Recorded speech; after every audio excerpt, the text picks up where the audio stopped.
नमस्कार मित्रमैत्रिणींनो, सुप्रियाच्या या स्वयंपाकघरात तुम्हा सर्वांचं खूप मनापासून स्वागत आहे। आज मी तुमच्यासाठी एक वेगळी अशी रेसिपी घेऊन आलेली आहे। म्हणजे पारंपरिक पद्धतीने आपण ज्वारीच्या कण्या शिजवत असतो, पण या ज्वारीच्या कण्यांचा वापर करून आरोग्यदायी अशी आणि वजन कमी करण्यासाठी मदत करणारी अशी रेसिपी आपण आज पाहणार आहोत, की म्हणजे खिचडी भाताला पर्याय अशी ही रेसिपी आहे। तर यासाठी काय काय साहित्य लागणार आहे ते आपण पाहूया।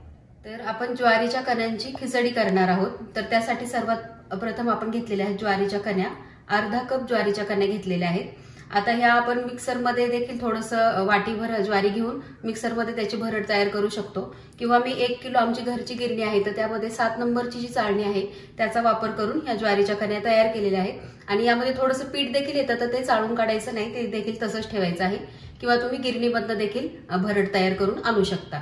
तर इथं अर्धा कप ज्वारीची भरड घेतलेली आहे। त्यानंतर 2 टीस्पून मूग डाळ घेतलेली आहे। आणि यामध्ये आता आपल्याला फोडणीसाठी काय काय साहित्य लागणार आहे ते पाहूया। तर मोहरी घेतलेली आहे फोडणीसाठी, आणि इथे आपल्याला तुपाची फोडणी द्यायची आहे। तर आता मी ही रेसिपी जी आहे ती 2 व्यक्तींसाठी करत आहे, तर आपण 1 चमचा तूप यामध्ये घालणार आहोत। आणि फोडणीमध्ये जिरा मोहरी घालायचं आहे, किंवा इथं धना पावडर आणि जिरा पावडर घेतलेली आहे मी, तर ते आपण घालणार आहोत। त्यानंतर थोडासा सांबर मसाला, म्हणजे एकदम छोटासा अर्धा टीस्पून घेतलेला आहे, तर तो थोडीशी चव येण्यासाठी आपण घालणार आहोत। हळद घालायची आहे आपल्याला अर्धा टीस्पून। त्यानंतर हा घरचा मसाला आहे, तर हा देखील अर्धा टीस्पून घालणार आहोत। आता वजन कमी करण्यासाठी आपण करणार आहोत, थोडासा मसाला आपल्याला कमी घालायचा आहे, किंवा लाल तिखट तुम्ही वापरू शकता जर घरचा मसाला नसेल तर। चवीप्रमाणे मीठ, तर इथं पिंक सॉल्ट घेतलेलं आहे ते आपण वापरणार आहोत। त्यानंतर 1 चमचाभर शेंगदाणे घेतलेले आहेत, 1 वाटी वाटाणा घेतलेला आहे, फ्रेश वाटाणा आहे। आणि इथं तुम्ही आता भाज्या तुमच्या आवडीनुसार, गाजर, त्यानंतर ढोबळी मिरची, अशा तुमच्या आवडीनुसार घालू शकता यामध्ये, फ्रेंच बीन्स। आणि फोडणीसाठी आपल्याला इथं लसूण घेतलेला आहे, 2 लसणाच्या पाकळ्या बारीक चिरून घेतलेल्या आहेत। अर्धा इंच आलं किसून घेतलेलं आहे। बारीक मीडियम साईजचा जो कांदा आहे तो बारीक चिरून घेतलेला आहे। 1 मीडियम साईजचा टोमॅटो बारीक चिरून घेतलेला आहे, आणि थोडीशी कोथिंबीर घेतलेली आहे। आता इथं आपल्याला की ज्वारीच्या कण्या आणि डाळ आपण डायरेक्ट देखील, आता कुकरमध्ये आपण करणार आहोत तर डायरेक्ट देखील आपण हे घालू शकतो, किंवा अर्धा तास आधी आपल्याला ज्वारीच्या कण्या आणि मूग डाळ भिजत घालायची आहे। तर ज्वारीच्या कण्या आपल्याला धुवून घ्यायच्या नाहीयेत, फक्त मूग डाळ धुवून घ्यायची आहे। तर ते मी आधीच अर्धा तास आधी भिजत ठेवलेलं होतं। आपण डायरेक्ट देखील करू शकतो, पण जर भिजत ठेवलं आधी तर पटकन आपली खिचडी शिजणार आहे। तर ह्या ज्वारीच्या कण्या आणि मूग डाळ मी अर्धा तास आधी भिजत घालून ठेवलं होतं, ते बुडेल इथपर्यंत पाणी त्यामध्ये घातलेलं होतं। तर यामध्ये फक्त मूग डाळ धुवून आपल्याला यामध्ये घालायची आहे, ज्वारीच्या कण्या धुवायच्या नाहीत। तर आता आपण कृतीकडे वळूया। कुकर गरम झालेला आहे, आपण 1 चमचाभर तूप घालून घेऊया।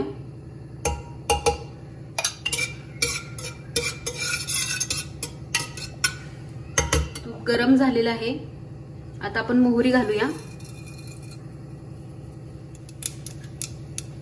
मोहरी छान तडतडलेली आहे, आता आपण लसूण घालून घेऊया। आता तूप आपलं गरम झालेलं आहे, तर गॅस आपण बारीक करूया।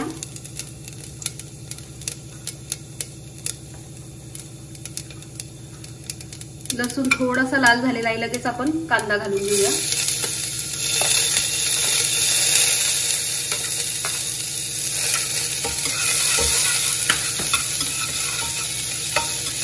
कांदा आपल्याला मऊसर असा परतून घ्यायचा आहे।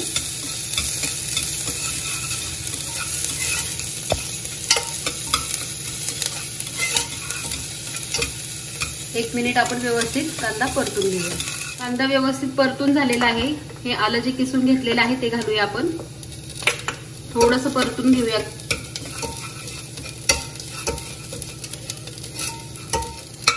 आता टोमॅटो घालून घेऊया।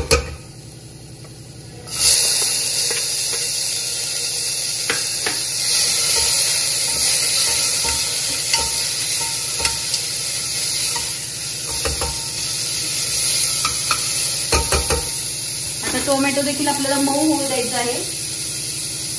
आपण काय करूया, अर्धा चमचा तेल घालून घेऊया, म्हणजे पटकन टोमॅटो शिजेल आपलं।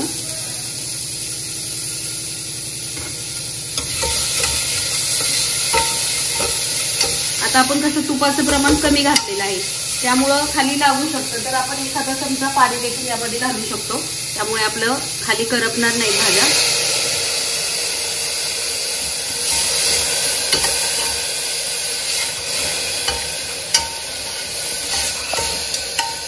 टोमॅटो आपण मऊ शिजू देऊया आणि त्यानंतर आपण यामध्ये मसाले घालणार आहोत. टोमॅटो मऊ झालेला आहे. आपण हळद घालूया, अर्धा टीस्पून घातलेली आहे. आणि अर्धा टीस्पून आपला घरचा मसाला, हा नसेल तर लाल मिरची पावडर घाला. सांबर मसाला आहे तो घालून घेऊया. धना जिरा पावडर, शेंगदाणे, वाटाणा, 1 वाटी वाटाणा आहे, अर्धी वाटी वाटाणा आहे. आता इथं वाटाण्याच्या ऐवजी तुम्ही जे मिक्स स्प्राउट्स असतात आपले कडधान्य मोड आलेले ते देखील तुम्ही इथे वापरू शकता, किंवा भिजवलेले हरभरे असतात काळा चणा ते देखील घालू शकता. आता बघा की परत आपण थोडंसं पाणी घालायचं आहे, आपला मसाला जळू नये त्यामुळे.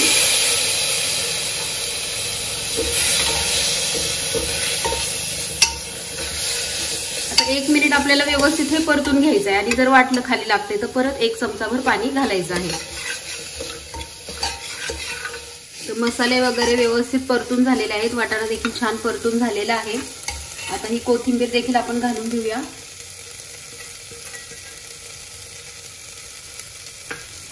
आणि जे हे आपण भिजत ठेवलेली होती ज्वारीची कणी आणि डाळ ती देखील आपण घालून घेऊया.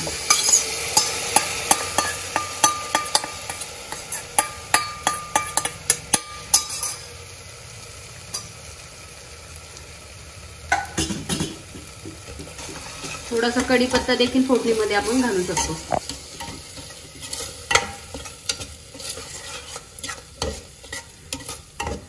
आता ज्या वेळेला आपण भिजत घालत नाही तर त्यावेळेला गरम पाणी वापरायचं आहे. आता इथं मी आधी भिजत घातलेलं होतं ज्वारीच्या कण्या आणि डाळ.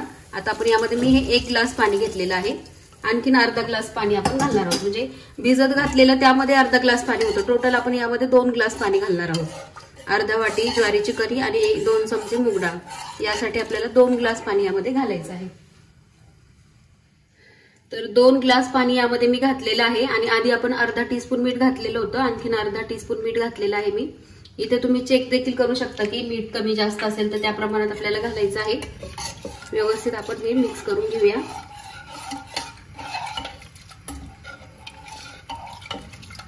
कुकरचं झाकण आपण लावूया.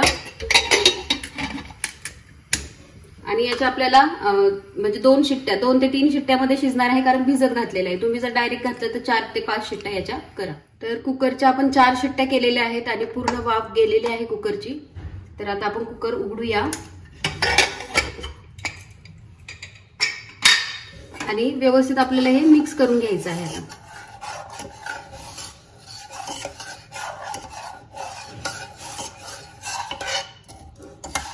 तुम्हाला जर यापेक्षा घट्ट हवी असेल तर पाणी तुम्ही, म्हणजे मी आता 2 ग्लास घातलेला आहे, तर तुम्ही इथे 1.5 ग्लास देखील घालू शकता.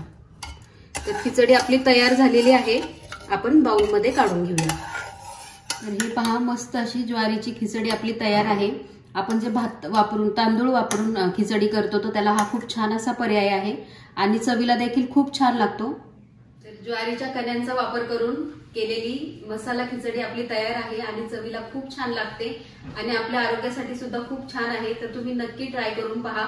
रेसिपी आवडली असेल तर रेसिपीला लाईक करायला विसरू नका. चॅनलला जर सबस्क्राईब केलं नसेल तर नक्की सबस्क्राईब करा. तुमच्या मित्रमैत्रिणींबरोबर देखील तुम्ही ही रेसिपी शेअर करू शकता. तर शेवटी एवढंच म्हणेल, माझ्या पाककलेला तुम्ही जो काही प्रतिसाद देत आहात त्याबद्दल तुमचे अगदी मनापासून धन्यवाद.